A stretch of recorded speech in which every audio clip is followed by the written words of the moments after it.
Con una población de casi 130 millones de habitantes, una gran diversidad cultural, una geografía favorable y una cantidad limitada de recursos naturales, México se encuentra en una de las 15 potencias económicas más grandes de América Latina y del Caribe.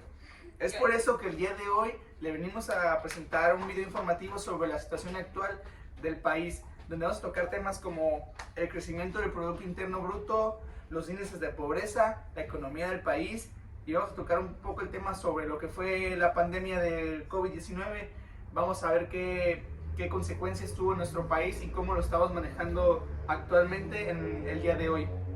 Vamos a empezar con un tema que se ha escuchado mucho en los últimos años, que es la pandemia del COVID-19. Tenemos aquí a nuestro compañero Uciel Piedra Barrera, que nos va a contar un poco sobre las consecuencias y cómo el país mexicano conllevó esta situación.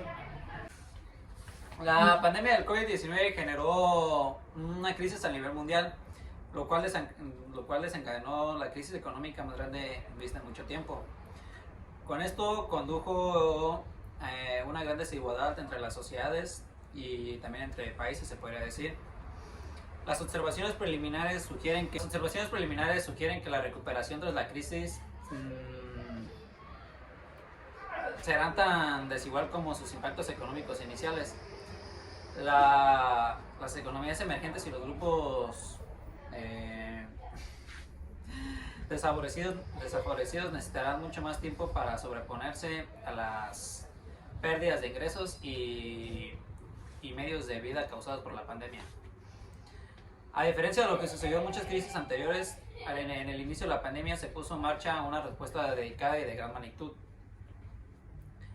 a través de políticas económicas que en términos generales lograron mitigar los costos humanos graves a corto plazo. Sin embargo, la respuesta a la emergencia también dio lugar a nuevos riesgos, como el fuerte argumento de los niveles de deuda privada y pública.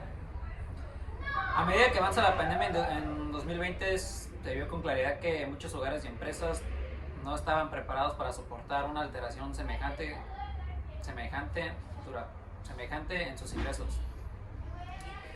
Muchos hogares y empresas de economías emergentes ya cargaban con deudas insostenibles antes de la crisis y tuvieron dificultades para hacer frente a los pagos cuando la pandemia y las medidas de salud pública conexas provocaron una disminución abrupta en sus ingresos.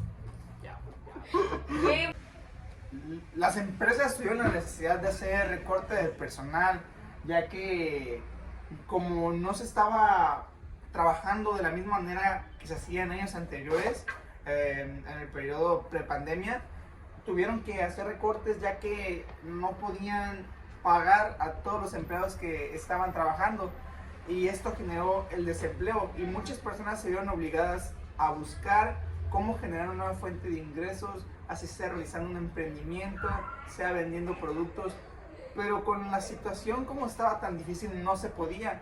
Entonces dejó una consecuencia muy grave en el país, ya que el desempleo no se ha recuperado, de misma manera la pobreza no se ha recuperado. Entonces es un problema que se ocupa atacar directamente para poder solucionarlo.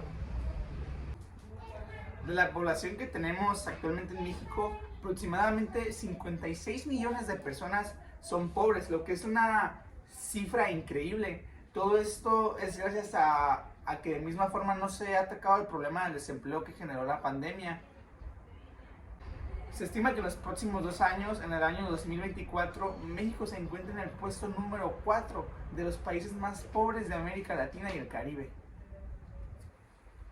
Uno de los problemas más importantes actualmente que vendría siendo el desempleo. Es por eso que estamos aquí con nuestra compañera Vanessa Madrid, que nos va a platicar un poco de este tema. Adelante, compañera. El desempleo, también conocido como desocupación o paro, hace referencia a la situación de las personas de la población activa. Esto se refiere a personas que tienen condiciones de vida, edad para trabajar, sin embargo se encuentran en un estado de desempleo, por lo tanto no disponen de un sueldo. Más de 2 millones de personas en México se reportaron desempleadas en el periodo de julio y septiembre del año en curso. Sin embargo, esta cifra fue menor que el año anterior durante el mismo periodo. podemos notar lo mismo, que la falta de empleo en México va disminuyendo. En el segundo trimestre del año, la tasa de desempleo estuvo en 3,2%, una cifra porcentual menor al mismo periodo del año anterior, que fue de 4,2%, registrado durante el Nacional de Estadística y Geografía del INEGI el 18 de agosto del año en curso. Dos de las principales causas del desempleo son la baja cualificación de la población y la crisis económico-financiera. La baja cualificación de la población frena el desarrollo económico del país debido a los bajos porcentajes de producción, y la crisis económica o financiera provoca una multitud de cierres de empresas, lo cual obviamente dispara la tasa de desempleo. Como podemos ver, lo ya descrito origina un desequilibrio en la economía del país, que trae consecuencias para toda la población, no solo para los individuos desempleados, sino que también para la población activa que cuenta con empleo, pues sus principales consecuencias son como la migración, la economía informal, la pobreza, la precarización salarial, así como un importante incremento de la delincuencia. El Producto Interno Bruto de México. Primero que nada, el incremento del Producto Interno Bruto significa que hay más dinero para construir edificios. Cosas que aumentan el Producto Interno Bruto significa que habrá más posibilidades de construir nuevos edificios. ¿Y esto en qué nos beneficiaría a nosotros como mexicanos? Habría más oportunidades de empleo y oportunidades de hacer negocios. En el último año, el Producto Interno Bruto ha aumentado un 1.8%.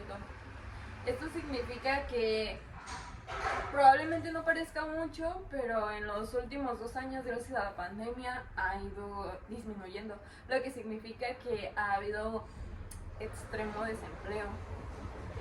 No progresa como país porque no quiere, porque tiene todas las oportunidades para ser una potencia mundial, tiene las posibilidades de competir tanto como educativamente, como económicamente, como logísticamente, contra otros países como Estados Unidos, Canadá, Suiza, España, pero no lo hace porque existe una forma de manejar el gobierno que está muy errónea, ya que existe la corrupción, existe la inseguridad, que es un problema también muy grave en nuestro país, y existe que como mexicanos no queremos progresar. No